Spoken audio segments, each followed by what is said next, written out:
Live अक्टूबर दोस्तों कैसे आप सभी लोग, उम्मीद करते हैं आप लोग बहुत ही अच्छे होंगे। और सब लोग बहुत बारी मिल चुके हैं, हम पहली बार मिले हैं और मिल के बहुत ही अच्छा लगा। वाकई में दीदी बहुत ही अच्छी हैं, हम लोग के साथ में मैं पहली बार मिली हूँ और बहुत ही अच्छा लगा। यहाँ पे सब लोग कह रहे हैं यहाँ हम दिल्ली में गए हैं, मिले हैं सब लोग बहुत।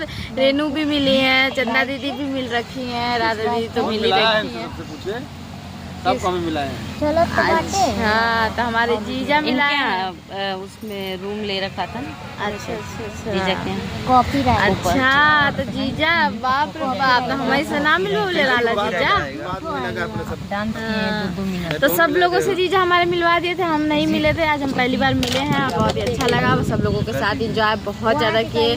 शादी लड़की की थी लेकिन वाकई में भर भर के हम लोग इंजॉय किए है ना दीदी, और बहुत ही अच्छा लगा। और बहुत जल्द हम दीदी को बोल रहे थे, दीदी हम दिल्ली आएंगे। आओ, बिल्कुल स्वागत है आपका। हाँ दिल्ली आएंगे, वहाँ पे मुझे मार्केट करना है बस, ठीक है, और मिलेंगे फिर।